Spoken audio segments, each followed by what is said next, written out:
Now we're looking for deficiencies. Okay. So one of the most common deficiencies is micronutrients, vitamins, and minerals. Some of the most common are vitamins A and D. Which, you can get that in cod liver oil. I would never supplement with vitamin D straight. If you're going to do it, I would do cod liver oil. B12 is a common deficiency, magnesium, zinc, and selenium. You can test for those. Now, here's one time when I test it. So if the 60% route didn't work for you, this is one of the tests that you would want to do, because micronutrient deficiencies are becoming very common in our culture.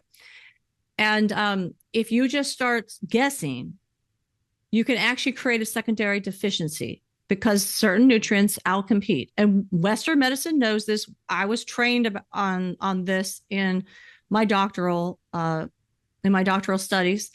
So everyone knows this. So you don't just want to start taking handfuls of large doses of vitamins and minerals. And in fact, I think it was the New York Times, but don't quote me on that. Somebody just came out this last week with an article talking about health detriments from consuming supplements. So once again, it's coming out there that it may not be the best idea if you're unless you're severely deficient. Okay. So don't guess on this one. I would test.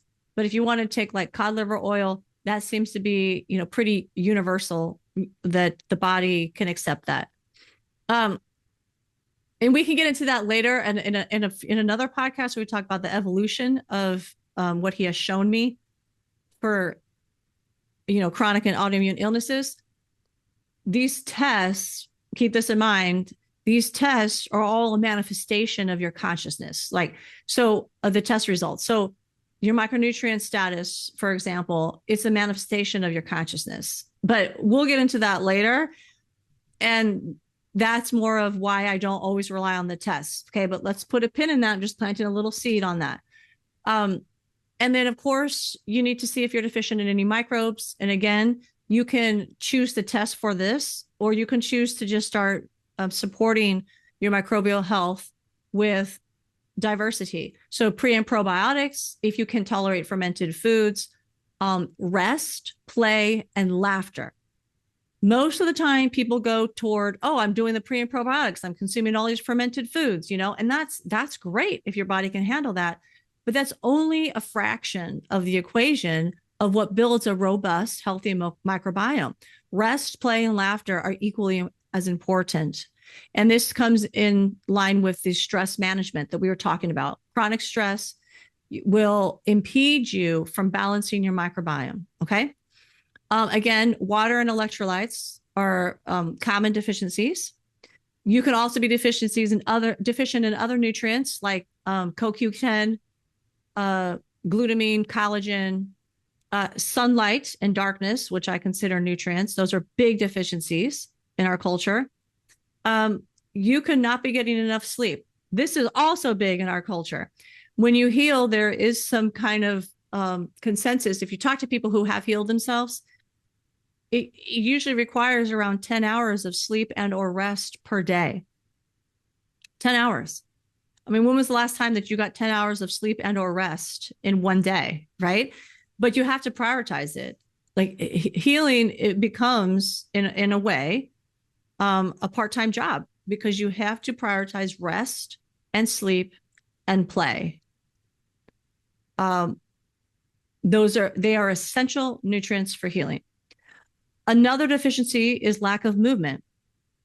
This could be whatever your body is telling you that it needs, like whatever God is speaking to you. Or so for me, I could barely move at all when I was really sick.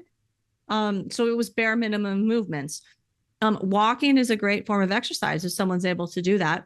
Ancient movements are making a comeback, what are called primal movements, right? Mm-hmm. Focusing on gait, squatting, lunging, hinging, pushing, pulling, twisting, and rotating. These are all things that would be great for us to all work towards. These are the 7 primary motions that are thought that if you have resiliency physically, you should be able to do these. And so that's another thing to work toward. But as we've talked about on a previous podcast, exercise, you want to go slow. Okay. exercise physiology was actually one of my minors, and it was part of my dissertation. The process of adapting to exercise does initiate inflammation. So if you are somebody who is chronically ill and you have higher than desired levels of inflammation, exercise could exacerbate it. So I'm not saying don't exercise. I'm saying do not overdo it and choose your movements wisely. Okay. Like I do a lot of, when I was sick, I did a lot of walking or trying to walk, flowing movements, even like chair yoga, like, something easy. Along those same lines is flexibility. This is often kind of glossed over. Yeah. We all got to be flexible. And I was so much more flexible when I was a young child, Okay. This is so important because flexibility is related to your fascia, which is your connective tissue, which connects all the organs and systems throughout your entire body. The fascia, as we are understanding it, transports light or biophotons. Okay. This goes back, modern science is now echoing these ancient cultures we talked about in the first podcast, that they have this light, this life force moving through them. It's this energy moving through them. We can now measure that we have this light moving through this connective tissue. If the connective tissue is tight and all bound up from, knots in your muscles or just inflexibility in general, the light becomes distorted in those areas, or it could become incoherent, which means dis-ease can ensue. A lack of ease can ensue because the body downstream, like, so wherever imagine the light running through, like your IT band, the band on the side of your leg. Okay. Just start on your hip. Think of this band going from your hip to your knee. Imagine a beam of light going through that area, that band on your leg. If there's a knot in there, what's going to happen to the light? It's not going to be able to penetrate all the way through effectively to your knee, right? Light carries information. So it is carrying instructions to that part of the body of how to operate in that given moment. So you stop the light, and we have measured now the tissues there get sicker. Okay. So flexibility is key, just like keeping your body moving. Nature, getting out in nature, getting close to God. It can lower blood pressure, stress hormones, and whatnot. Grounding. We talked about this before as well. You can actually pick up electrons from the ground, which can energize and help to harmonize the body. And then other stressors, which can be good if done properly, like exposure to cold and heat. We talked about this with Dr. Alexis Cowan. We are too comfortable in our modern environment where we're not really exposed to the cold. We don't want to be exposed to the heat. But being exposed to cold can generate vitamin D naturally in your body and improve your mitochondrial health and mitochondrial efficiency. So we have that's another thing that's deficient in our lives. And again, I'm not saying, go cold plunge. You need to really be careful when you're already sick. You know what I'm saying?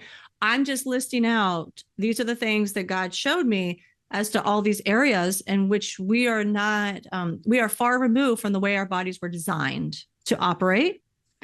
Okay, how are we doing on time? Because that was just the physical. Now we get into the mental. Yeah, so we've got about 5 minutes. Oh, okay. So let me just try to wrap this up real fast. I'll give you the highlights. Friends, want to dive deeper into our thought-provoking conversations? Become part of the Beyond Labels family today by joining below. For any gift amount, you'll get access to the full, uncut episodes. Every contribution, whether big or small, keeps this podcast going. So join us and expand your Beyond Labels experience. Thank you.